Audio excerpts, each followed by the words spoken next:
Okay, so let us review last class. So last class we discussed the British Empire and how it ultimately triumphed over its main rivals, who were the French, the Spanish, and the Dutch, because of three major powers, okay? The first is the Bank of England. What made the Bank of England so important is that it could absorb foreign capital, okay, from all around the world. So at first it absorbed capital from the Dutch Republic, but then if you were a French aristocrat, you go to the Catholic Church, you go to the Habsburgs, you could all move your capital to England where it would be safe because it would be protected by the law, okay? The idea of property rights. And when Britain became an empire, this was important because local elites in China, in India, in Southeast Asia would help the British because they were incentivized to do so. They could help the British steal from these places and then move capital, their wealth, to England or one of the British colonies for safekeeping, okay? So that's the source of English power. Second is the idea of soft power. Right? So we are in school learning English because we want to go and study in the West. That's soft power, right? So Shakespeare, the BBC, Oxbridge are all components of British soft power, which still rules the world today. And the third, of course, is the British Navy, which controls sea lanes and therefore controls all trade. Okay? So for the longest time, for 100 years, Britain was able to maintain a global empire, which really was the first global empire because it spanned the entire world. But there were three problems or three limitations to the British Empire, okay? So the first major limitations, the first major limitation is that Britain had an ethnicity, it had a race. It was the white people, the Anglo-Saxons. And so even though Britain was ruling over a vast global empire, it was very much racist. It saw itself as superior to everyone else, and that limited its capacity to work with local elites. Okay? So in other words, eventually India rebelled to establish its independence. And eventually Britain lost its overseas empire. A classic example, of course, is 2016 Brexit, when the English people decided that we no longer wanted to be part of Europe. Okay?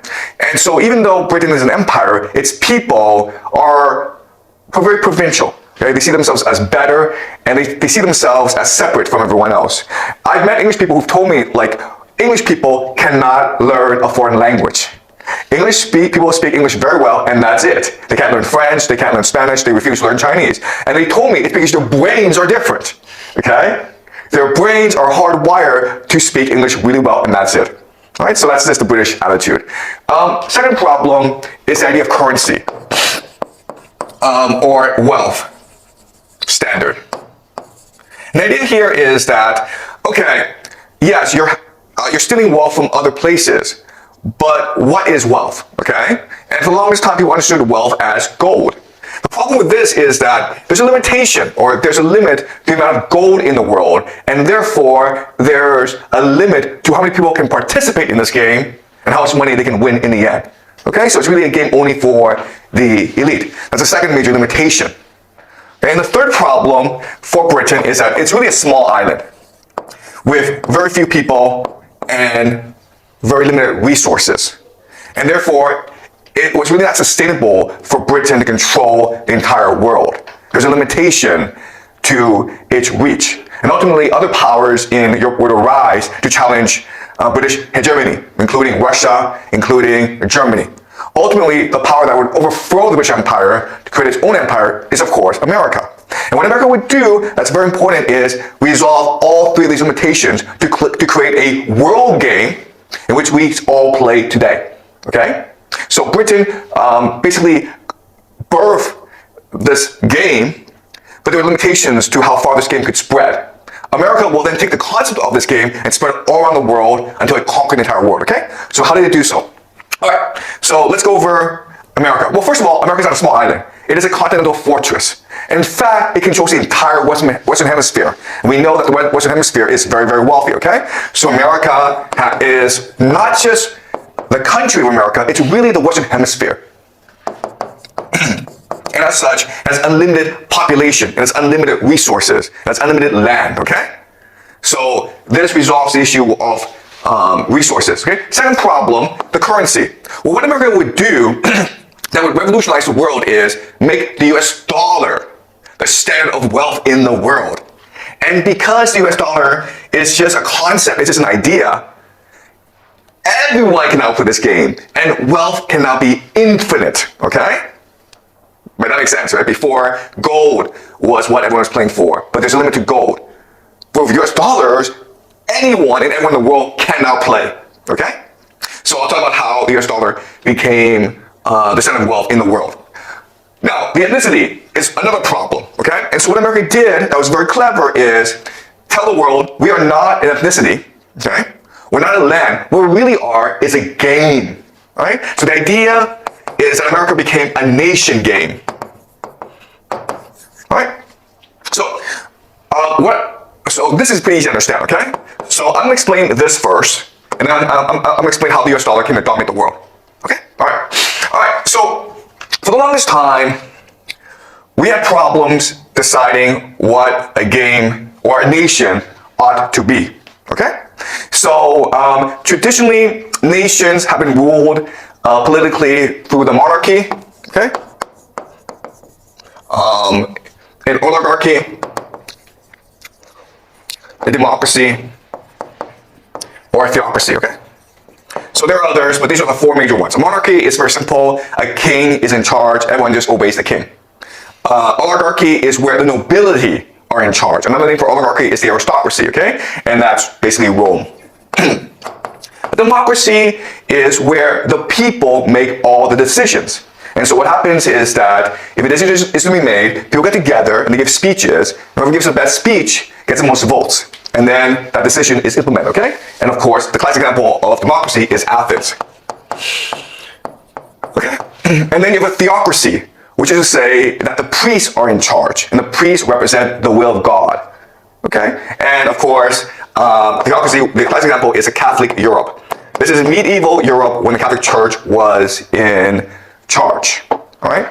But starting with the Enlightenment, when God was no longer considered that important, philosophers debated amongst themselves what a nation ought to be, what society ought to be, okay? And so let's discuss the major theories of this time period.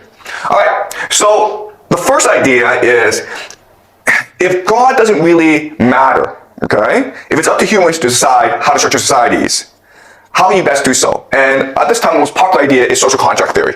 Social contract theory. And there are two major theorists. Okay, the first is John Locke, who of course is English. And for him, government, it's very simple. Okay, human beings have three fundamental rights that God gave us. Okay, which are inalienable, which means that no one can take away from us. The first is life. Okay, the second is liberty, the right to say whatever we want, the right to do whatever we want. The third is the pursuit of property, wealth. Okay, so they get private property. In other words. Government exists in order to protect the wealth that we generate for our hard work. And if we steal it, that's okay as well, okay? And we kill a lot of people in India, China, and France to get it, that's okay too, because it happened elsewhere, okay? Alright? So, private property. And as you can imagine, if you have wealth, you like the system a lot. And not only that, but you are encouraged, you're incentivized to work really hard. And that's what actually allowed England to overtake the French, the Dutch, and the Spanish, okay? Then you have another theorist named Jean-Jacques Rousseau. And his theory is different, okay? It's also social contract theory, but it's a different idea, which is, okay, we're born in a state of nature. We have complete freedom. We can do whatever we want. So why do we choose to give up this freedom and come into society, okay? The reason why is, when we do so, we create a social contract that creates the general will.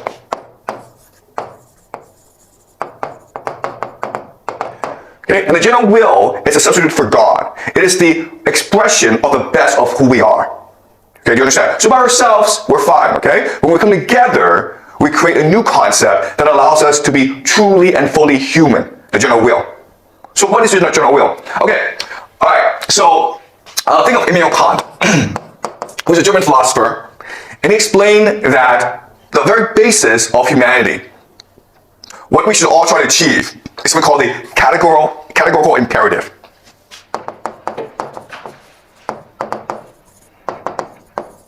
Okay? The categorical imperative is the highest moral law. Right? It's really God's law. And there are three components to the categorical imperative, okay? The first is the idea of universality.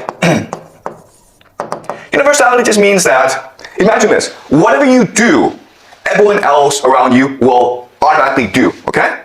So if you want to go drink alcohol, everyone's going to drink alcohol. Do you want to live in a society of alcoholics?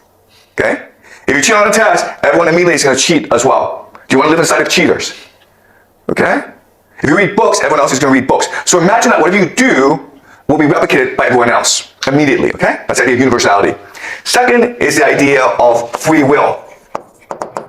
Okay? I know that eating ice cream is bad. I know that eating protein, chicken, is good, okay? But I cannot be forced to eat chicken even though it's better for me. I have to choose to eat chicken by myself. If I want to eat ice cream, I can do that, okay? So we cannot coerce people to do what they do not want to do. All right? And number three is human is the end unto itself, okay? And the idea here is that you cannot use humans, a human being, to achieve a higher purpose, because humans are the ultimate purpose. So I can't be like a king that says, you know what, I'm sort of war to make a lot of money for everyone, and I'll sacrifice 50% of my people, but the other 50% who live will be happy. They'll live in paradise. You can't do that, okay? Because you cannot sacrifice anyone's life in order to achieve a higher end, because the ultimate end is the human life, okay? So that's the idea of the categorical imperative. And this becomes the theoretical basis for the general will, okay? Now in practical terms, how do you implement this in society? Well, the general will gives rise to government. And then the government gives rise to laws. Okay? So the legitimacy of the government comes from the consensus of the people, which is the general will. The general will is not democracy, right? The general will is an abstract idea which represents the best of who we can be. All right? So just because everyone's like, okay, we should all vote to kill that person because we don't like him. No, that's not the general will. The general will is everyone is important. Do unto others as you would want others to do unto you. Okay? So you can't kill anyone, okay? And if people vote for this, then the government is illegitimate because it goes against the general will. All right? And this is important for us because this becomes the basis of the French Revolution. In the French Revolution, the entire European continent, okay, including Britain, Prussia, Austria, Russia, everyone got together and attacked France. France was poor. France had no monarchy, but France defeated everyone. Why? Because people were energized to fight for their nation. They believed that I am now part of a greater good. I have equity in this game. Therefore, I will defend this nation with my life. And France, for the longest time, was unbeatable on the battlefield. Okay? All right? So that is the French conception of a nation. A nation is a social contract which guarantees rights to its citizens. And in return, its citizens must be willing to sacrifice its life for the nation.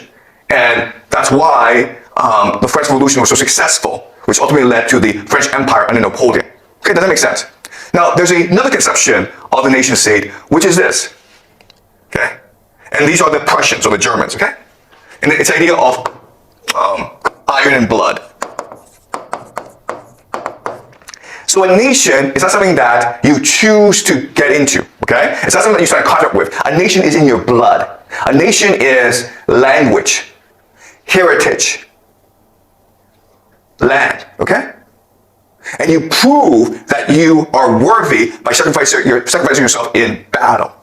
Okay? This comes to us from the German Republic. In 1870, okay, in the Franco-Prussian War between Prussia and France, these two concepts of the nation state came into battle, okay? The French was a social contract. You fight for us because you agree to be a citizen of this nation, which guarantees you certain rights. Prussia is like, no, you fight because it is your duty to fight, because it is in your blood, it is in your language, it is in your whole culture, it is in your family. And then when these two cultures clash, it was the Prussians who won. And that created, of course, Germany. Okay, so in 1870, the modern nation of Germany was founded by the Prussians when it defeated France in the Franco-Prussian War. Right. So now we go to America. Okay, and America has a different conception of the nation state. Okay, so at this time in history, first of all, America, it's a very small place, 13 colonies. And the colony is controlled by these indigenous people. The French are there, the Spanish are there, okay? But the Americans are very, very ambitious. And they are expanding really, really fast. And Britain, the home country, actually becomes afraid of America. Because at this time, about the 1700s, America has more people, it's wealthier. It's welcoming people from all around Europe. And so Britain tries to limit the expansion of America. Okay? It tries to say, you can't cross this certain line, the Appalachian Mountains. America says, screw you, we're going to revolt, okay? This creates the American Revolution. And in 1789, America creates the Constitution, which becomes the highest law in the land. And so at this point in history, the American founding fathers, they look around the world, they know about the British system, they know about the French system.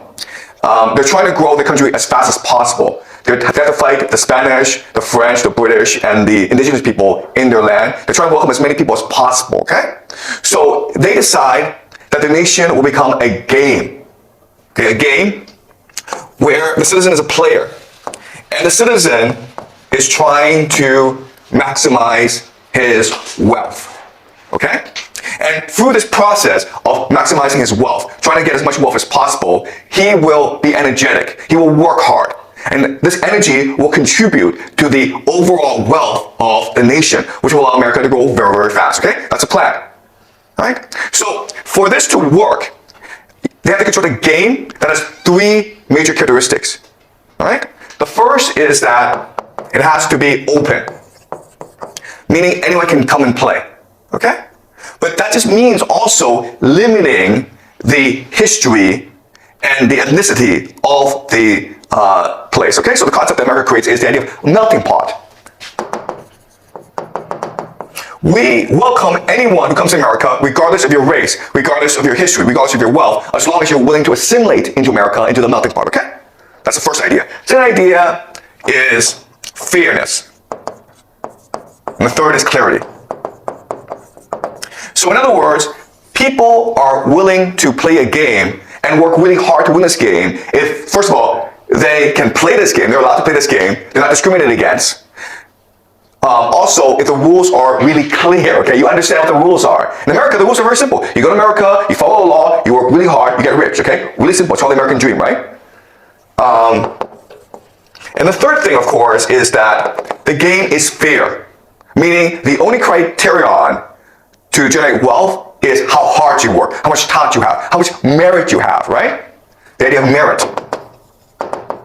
Okay? And look, this is true. When you go to America, you'll discover this. If you work really hard, if you're really talented, if you're really smart, they will respect that, okay?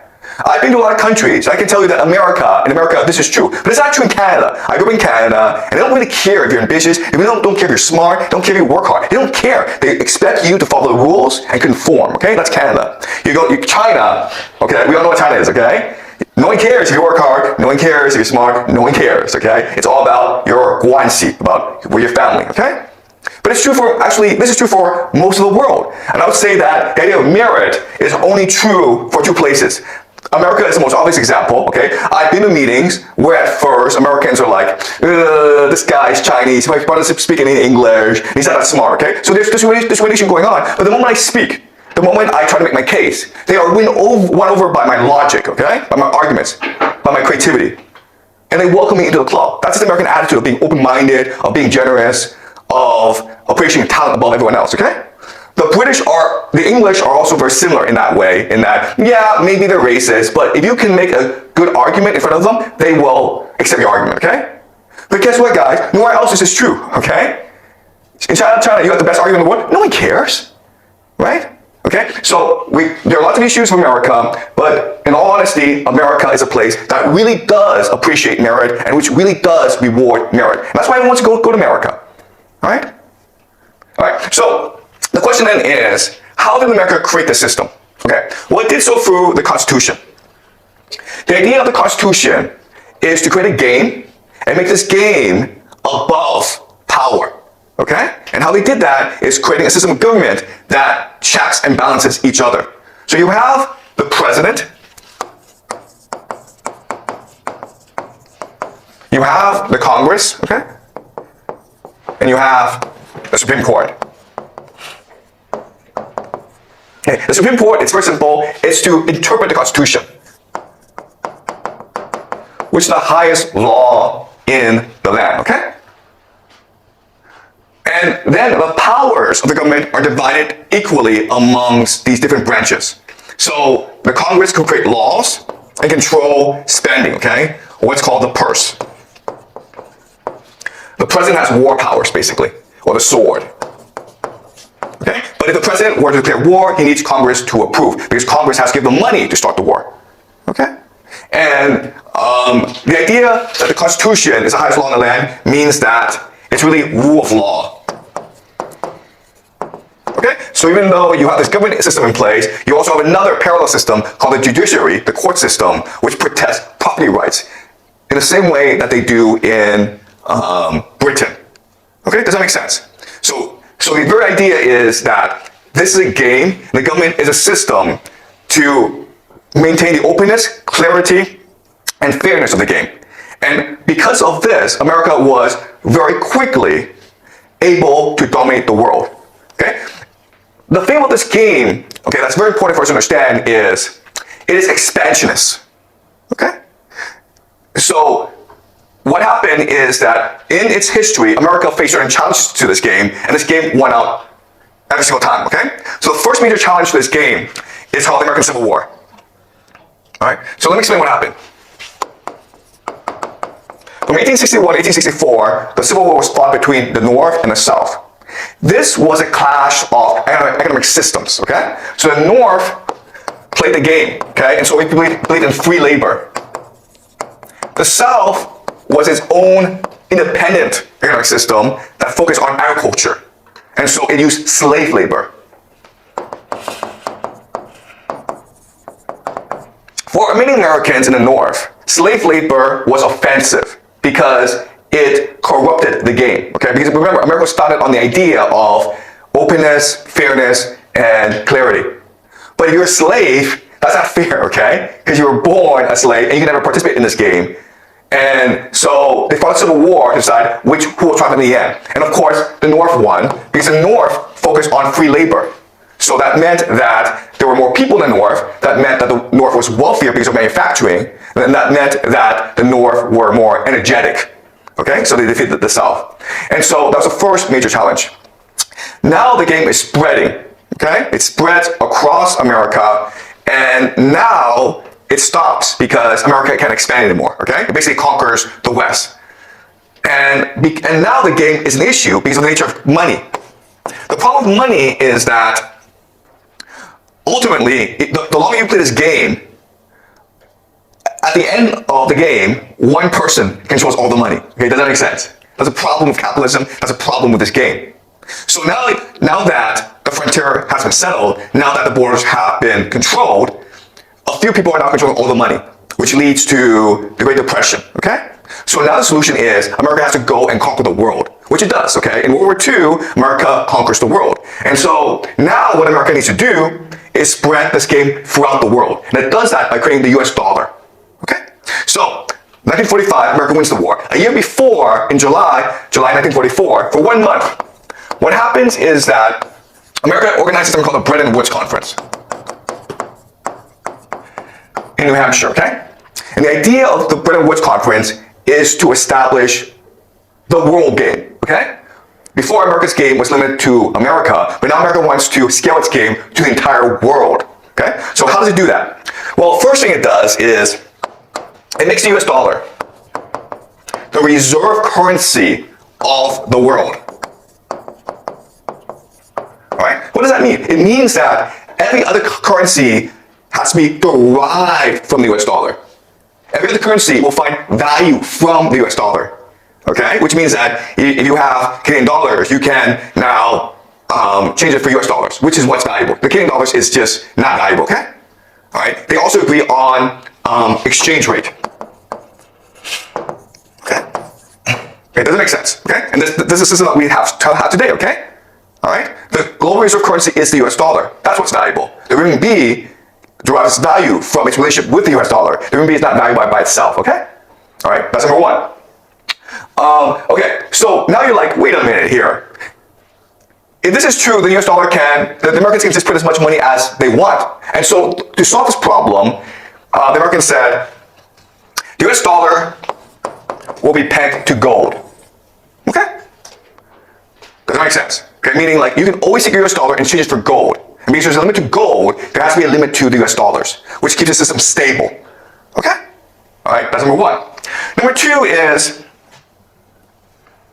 America needs to expand this game, okay, because it is in competition with the Soviet Union, which is against this game, okay? So it creates two new organizations to spread the game throughout the world. And these two organizations are called the World Bank and the International Monetary Fund, the IMF, okay? So, for the sake of simplicity, okay, understand this. The World Bank, their job is to give you loans. Okay, so let's say you are China and you are poor, right? You need to build dams. Well, the World Bank gives you money. And when it gives you money, what it does is it allows you to start playing this game, okay? It allows you to participate in this game. Now, what always happens is eventually the countries borrow so much money, they have to go into debt and they can't pay off the money, right? So then what happens is the IMF comes in and changes your government and its economic policies to make it conform more to the game. Okay, does that make sense? And its main mechanism is called privatization. All right? So what the IMF says is, okay, well, you're inefficient. You can't pay off the debt because you're inefficient. You're inefficient because the public should not be in control of infrastructure. The public should not be in control of water. Okay? Private companies should be in charge of the water, and electricity, and the land. Okay? So the goal of the World Bank and the IMF is to spread the game throughout the world. All right? Okay. Then in 1947. They create something called the GATT, okay? The GATT is a General Agreement on Tariff and Trade. So this is the WTO, basically, okay? That changed into the WTO in 1995, all right? So it's basically an agreement on free trade, okay? Does that make sense? 1973, SWIFT. SWIFT is an agreement amongst different banks in the world on how to transfer money, okay? So, for example, if you want to transfer money from China, renminbi, into America to go to university, right? Guess what, guys? Let's go for SWIFT, okay? So now it allows for more cooperation among banks in the world to use US dollars, all right? Now, the last thing is, okay, how do these countries get together and decide on how to cooperate economically? And the answer is the Bank of International Settlements, okay? Okay? And the idea is that the central banks of different countries get together and they agree on certain policies, all right? And it's all done privately, in secret. No one knows about them, okay? All right, so this is the game that America creates. It's very simple, okay? And there are other components, but we'll focus on this now. Throughout the semester, we will focus on how this game is played, specifically. But first, I just introduce it to you, all right? Okay. So now let's talk about how the US dollar conquers the world. All right.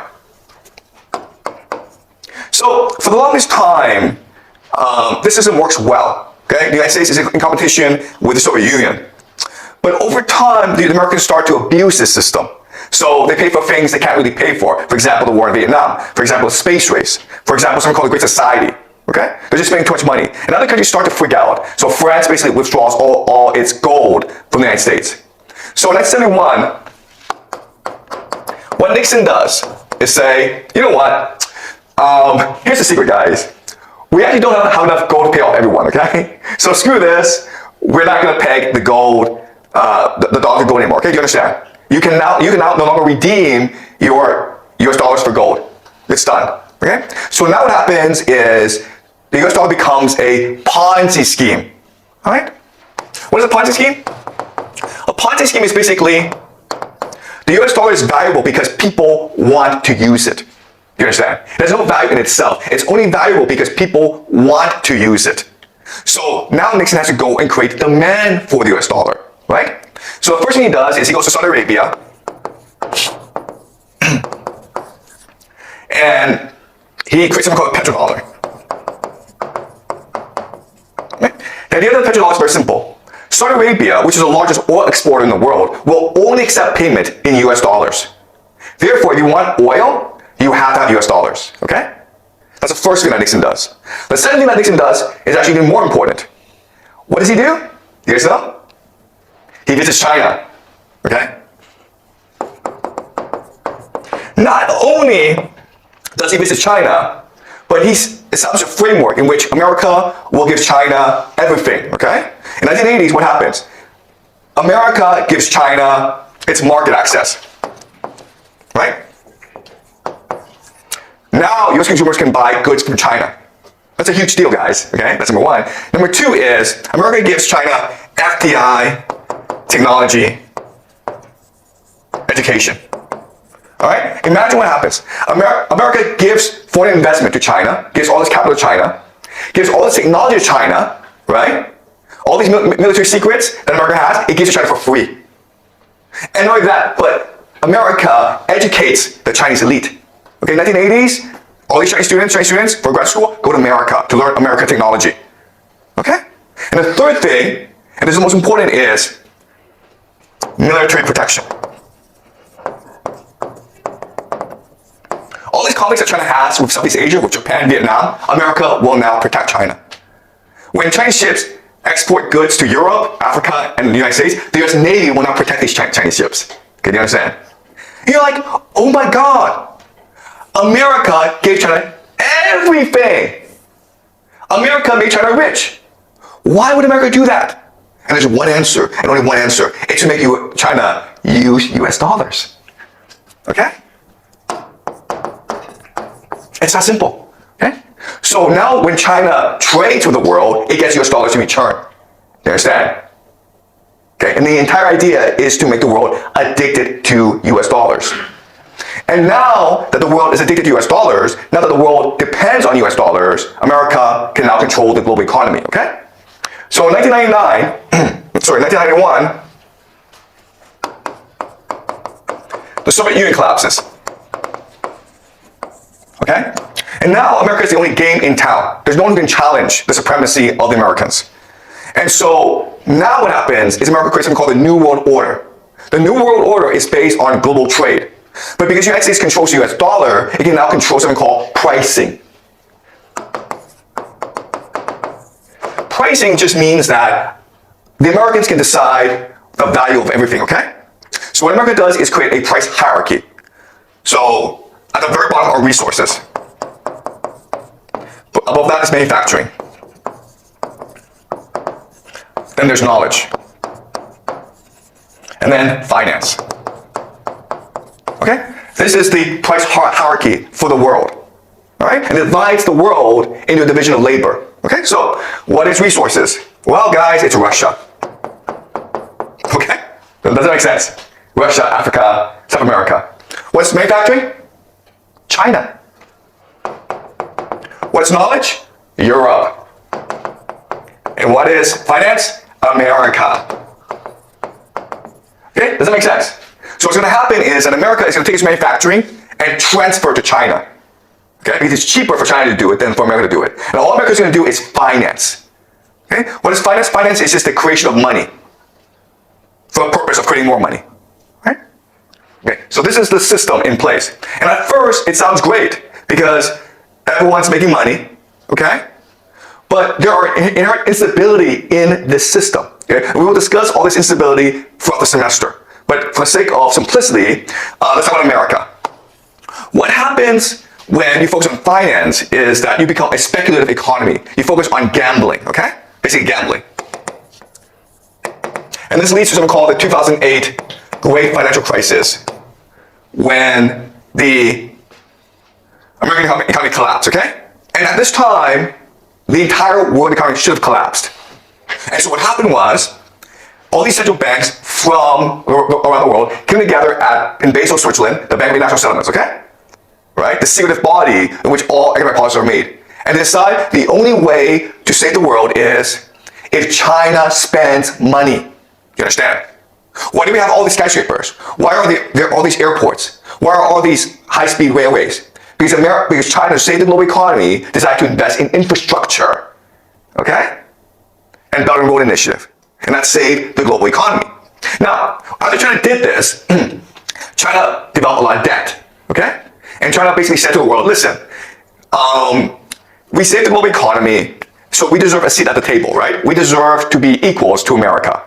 And so we're going to sell our products, our Huawei phones around the world.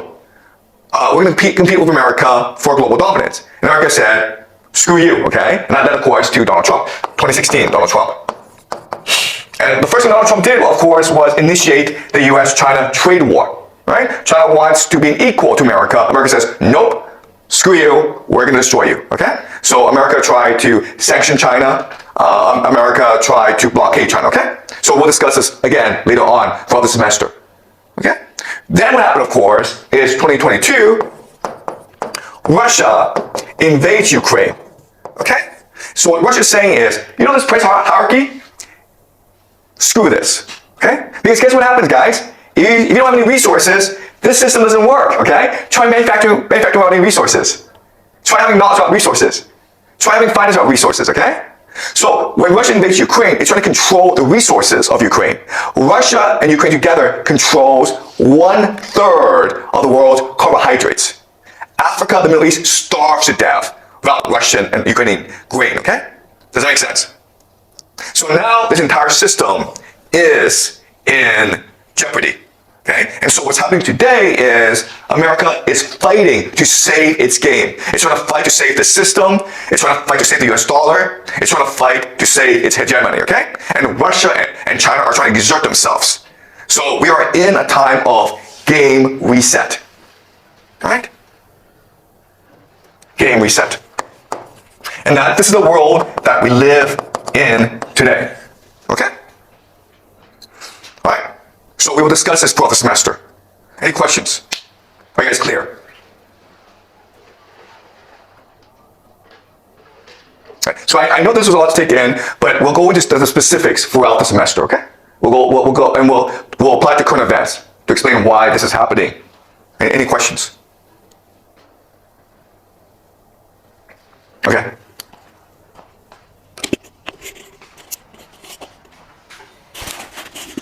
So the only purpose of America, like they produce a service for China, is to let them use US dollars, right? So America can use this game to everyone. But I think China does not do the same thing as America, like they created this game. Why? Okay.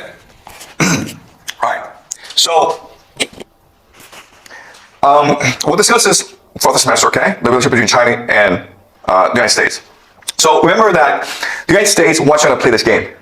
But they can't really say to the world, oh, we're doing this because we're greedy and we want China to be subservient to us, okay? So they said that we want China to play the game because this game will allow the middle class to rise. It will make China much more democratic, okay? But that was just BS. That was just a fraud, a lie, hypocrisy.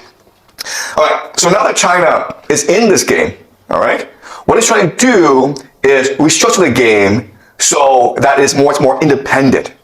Okay, because the problem for China is, okay, to play this game, what you're doing is you're taking resources, right? You're creating manufacturing exports. Okay, and so that's the role of China in this game. There's certain problems with this game. The first problem is America controls the entire game, right? So America can say, you know, we don't like you, so you can't trade anymore. So basically, they stop. They limit the resources and they limit the market access. Okay? So what China needs to do to survive is the idea of diversify. Create markets outside of the United States. Create find resources that are not dependent on the US. Okay, so that's a game that China is playing. And that's the idea of BRICS. Okay? We'll discuss BRICS later on. right? But the BRICS is a very different concept where before America was trying to impose its game on everyone. Now China is just trying to create a system that is not so dominated by the Americans. Okay? That's the Chinese mentality. Right? Does that make sense? Okay. All right. Any more questions, guys? Great, great. So we'll continue this on Thursday, okay?